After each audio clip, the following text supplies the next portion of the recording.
chegamos no Soft Selection, que eu acho que aqui a gente mostra a rotina que a gente teve. Então, como a gente falou, a gente foi para o mercado, pesquisou em torno de 15 fornecedores. Desses 15 fornecedores, nós realizamos uma triagem e chegamos em 5 que a gente entendeu que valeria a pena sequenciar. Dentro dessa triagem, a gente avaliou tecnologia, se o fornecedor já era homologado com a Raizen, quais eram os principais clientes, o volume que essa empresa fazia, porque eu vi que muitos de vocês se preocuparam com o volume, foi uma preocupação que nós tivemos também, por uma questão de performance, se ia suportar ou não. E, galera, vou falar para vocês, a nota fiscal processa muito, mas muito rápido. Relatório, assim, você pisca, o relatório está pronto. Então, assim, realmente, a gente entendeu que os bench que nós realizamos para capturar se realmente a ferramenta era efetiva, nós conseguimos concretizar isso na rotina do dia a dia. Dos 15, então, chegamos em 5 fornecedores. Desses 5 fornecedores, nós precisávamos reduzir ainda mais para fazer um trabalho mais de perto, onde, desses 5, nós enviamos questionários de atendimento, realizamos benchmark e POC. Depois, para chegar nos 3 fornecedores, a gente veio aqui para essa parte do questionário, onde nós enviamos questionários sobre segurança da informação, enviamos um questionário técnico e de arquitetura sobre funcionalidades, para então conseguir chegar em 2 fornecedores, e aí a gente falou, cara, qualquer um desses 2 fornecedores que passar pelo comercial, estamos tranquilos e a gente vai conseguir entregar o projeto. E aí, por fim, chegamos ali no ganhador do BID, que foi a V360, e estamos felizes aí de ter conseguido essa conquista. Aqui, só para mostrar para vocês a matriz de decisão, depois, se vocês quiserem o arquivo em Excel, a gente disponibiliza para vocês, onde tem os formulários com os questionamentos ali de algumas ideias que vocês podem utilizar durante a entrega do projeto. E aí a gente vem para a fase de plano de teste. Essa aqui é a fase fundamental dentro do projeto, tá? Então, o que é importante nós termos? A elaboração e seleção do layout e cenários, a validação do layout dos cenários pelos usuários selecionados, na sequência, a reprodução dos cenários de produção em qualidade, e aqui vale a dica, galera, não criem cenários fictícios. Peguem 100% de cenários de produção para reproduzir em qualidade. Porque aí se vem o usuário, essa nota está lançando errado. Opa, vamos olhar em produção como que está, e às vezes o erro já existe e não tinha sido mapeado como erro pré-existente. Fica a dica, isso para a gente valeu e muito, viu? Bom, com relação a critérios de seleção de cenário, aqui também é uma dica que o pessoal que fez bench com a gente já pediu para saber o que a gente fez. Dica falando especificamente de serviço, depois se vocês quiserem qualquer outra dica para outro tipo de material, a gente passa para vocês, mas falando especificamente de serviço, a gente sugere que, dentro daquela base de baseline de um ano que a gente pegou, a gente faça a aplicação da variação de característica do pedido, considerando tipo de classificação contábil, a quantidade de itens, que às vezes a gente faz teste com um item e acha que está tudo certo, e quando você entra com uma nota com mais de um item, dá pau. Então, com item e com mais de um item.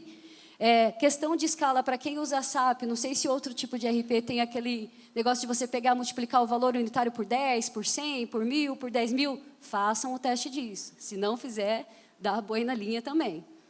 Temos uma outra situação que a gente tem na Raizen que pode acontecer com vocês, que é fazer aquela questão da inversão, quantidade no lugar do valor, valor no lugar da quantidade. Isso a gente usa muito para serviço ou quando os pedidos têm aqueles valores absurdos, que aí na hora de fazer o consumo, para chegar no final não ter saldo, a gente acaba fazendo a inversão de quantidade e valor. Variação de fornecedor, item lei, que deve... Eu estranhei não terem sido dor no primeiro projeto, porque para nós foi o nosso maior desafio. Base de cálculo reduzida e situação tributária, porque aí Simples Nacional é outra vida. Quem aqui trabalha com a parte fiscal sabe do que eu estou falando. E ISS de Simples é o caos na terra, né? Aquelas casinhas decimal só complica para a gente. E aí, como eu falei, nem toda história é feliz. Então, você vai assim, nossa, a Raizen está destruindo. Foi lá, implementou projetos, nossa... Não, galera, a gente teve, infelizmente, uma história triste, onde a gente acabou realizando a contratação de um fornecedor anteriormente. Não podemos colocar a culpa 100% no fornecedor, é igual no caso de uma separação, nunca é culpa só de um. Tem que ser dividida a bola. Então, a gente tem que ser justo, houve erro de ambas as partes, e a companhia entendeu que se fazia necessário recomeçar. Então, nós tivemos a oportunidade da folha em branco. Se muitos de vocês estiverem passando por isso, não se apavorem. Pensem que a companhia deu uma segunda oportunidade para vocês e é a hora de fazer diferente. Então, se As dicas que nós trouxemos aqui, de alguma forma, valeu para vocês? Contem com a gente para o que vocês precisarem. Se quiserem verem a ferramenta funcionando, vamos estar à disposição de vocês. O volume que a gente traz aqui, na sequência, é bem legal. Opa, perdão. Deixa eu só voltar mais um aqui. Aqui a gente traz algumas curiosidades do projeto. Então, quando a gente está falando das sessões de requisitos, nós levamos 30 sessões para chegar naqueles 147 requisitos que eram necessários. Então, não é uma ou duas sessões. A gente está falando de várias sessões que precisam, não precisa fazer as 30, mas no nosso caso precisou fazer as 30. O Soft Selection, como a gente falou, também não precisam ser 15 avaliações. Coloquem alguns players de mercado aí na linha de vocês e vão fazendo ali a linha do funil, que aí vocês vão conseguir chegar na melhor opção, que no nosso caso foi a V360 e a gente indica aqui para vocês. Em relação aos erros pré-existentes, nós tivemos mais de 25 sessões, falando sobre elaboração e aprovação do BBP, o karma de todo mundo que trabalha com projeto. Nós usamos em torno de 120 horas, e esse aqui eu posso falar que foi aqui que escreveu. Então, foi duro, mas conseguimos chegar do outro lado. Em relação a treinamento, nós optamos, como era muita gente para ser treinada, a gente optou por fazer treinamentos online. Então, a gente gravou e subiu todos esses treinamentos na nossa universidade. Caso vocês não tenham universidade, existem algumas ferramentas hoje de mercado que disponibilizam que vocês façam a gravação do link, do vídeo, e depois disponibilizem esse link para que as pessoas consigam assistir posteriormente. De repente, pode ser uma dica aí para quem não tem acesso à universidade interna. Nós aplicamos o treinamento para mais ou menos 1.500 usuários internos, só da Raizen Energia, e trabalhamos com mais ou menos 4.500 fornecedores. Aí aqui, galera, isso aqui que deixa a galera toda... Fala, não é possível, nós fizemos. Nós fizemos o ciclo de teste 1, nós pegamos todo o time técnico de projeto, ficamos uma semana focados fazendo testes ali. Depois que nós fizemos esse teste, a gente então chamou os usuários daquelas áreas cross. Por quê? Imagina você, o cara da área cross vai lá, tenta apertar um botão, o botão não funciona. Aí vai falar, mas a ferramenta é ruim? Não é ruim. Quando a gente faz projeto, a gente sabe que na primeira vez tem que cortar o Mato Grosso. Então, esse Mato Grosso quem cortou foi o time de projeto para ganhar tempo ali com a área e com a experiência do usuário. Depois disso, a gente então montou o plano de teste. O nosso plano de teste teve em torno mais ou menos de 15 mil passos. E, pasmem, a gente criou 1.800 miros, ou seja, foram 1.800 lançamentos durante os testes, só para a Raizen Energia. Então, não cansem de testar. A dica é, testem. Testem e testem muito. Por quê? Nós demos Go Live num período super crítico para a Raizen, que é o que a gente chama de período de fechamento safra, o que normalmente para vocês é fechamento anual, para a gente chama de ano safra, que sempre acontece no final de março.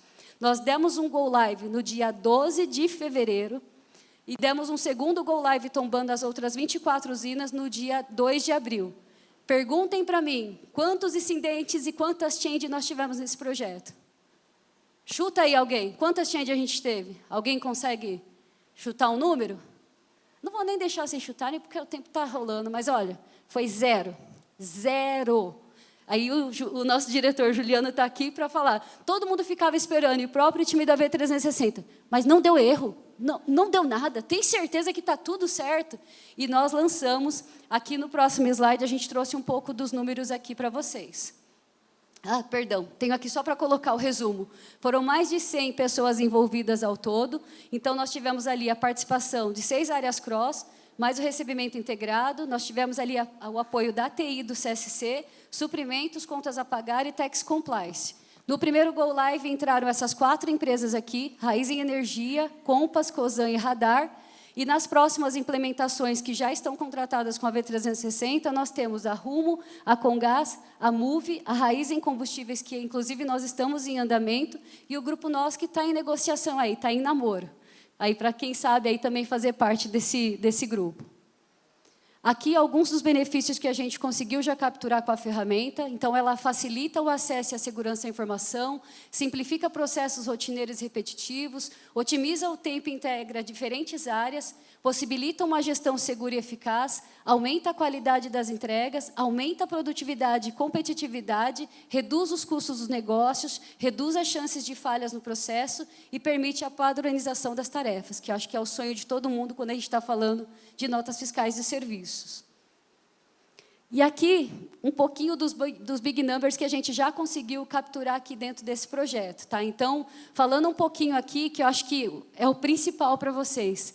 Nós tínhamos, em média, desde a emissão até o processamento do documento, em média, 35 dias para que ele efetivamente acontecesse. Isso porque a gente tem usina, tem divergência, então a nota está lá na fazenda, até chegar na parte administrativa, leva-se um tempo. Então, nós tínhamos esse período de 35 dias. Hoje, nós reduzimos esse lead time para 2 dias. E a nossa intenção é chegar em 0. Não é isso, Gil? Chegamos em 0. Só que, para isso, a gente sabe que tem um caminho longo. Por quê? Por mais que a gente tenha feito todo o trabalho do erro pré-existente, isso é uma coisa que é contínua. Não pode morrer ali com a entrega do projeto. A área que participou como área cross precisa sequenciar esse processo. Porque, senão, daqui 2, 3 tempos, é igual quando a gente faz saneamento de base de cadastro. Vocês já viram que o pessoal faz uma vez e acha que vai ficar para a vida eterna? Não fica, não fica. Quem trabalha com a parte fiscal sabe bem do que estou falando. O projeto gerou em torno, com um potencial aproximadamente de redução de 27 headcounts. Nós trabalhamos em torno, mais ou menos, com 1.200 prefeituras. Temos um volume aproximado de 26 mil notas mês. E aqui vale reforçar, nós só estamos falando de notas fiscais de serviço. Quando a gente olha para o volume todo do grupo, a gente lança anualmente em torno de 2,5 milhões de notas. Desses 2,5 milhões de nota, hoje 85% desse processo já é automatizado. Mas nós temos ali os 15%. Sabe aqueles 15%?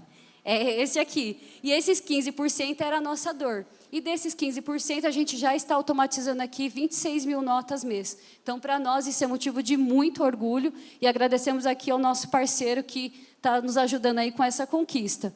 Em relação a retorno, aí quem está aqui de gerente vai gostar aqui. Conosco, nós temos um retorno aí estimado em torno de 2,7 milhões ao ano com a implementação dessa ferramenta, já falando de retorno líquido, não é nem retorno bruto. E temos em torno de 8.200 fornecedores que tramitam aí entre todos os negócios. E aqui, só para trazer um pouquinho, como a gente comentou com vocês, nós não entramos com 100%, a gente começou agora a partir de 2 de abril, por conta do fechamento de ano safra, mas do dia 12 até o dia 29 de fevereiro, nós lançamos 6.590 documentos, e no mês de março, que era um mês crítico para nós entramos com 10.501 documentos. O que eu trago para vocês, se nós não tivéssemos dado Go Live, não tivéssemos entrado com essa ferramenta, muito provavelmente, grande parte desses 16 mil documentos estariam sendo lançados agora e sendo pagos com multa e juros. Então, assim, galera, embalde é vida. Embalde é vida para vocês que trabalham com contas a pagar. E para nós aqui fez toda a diferença.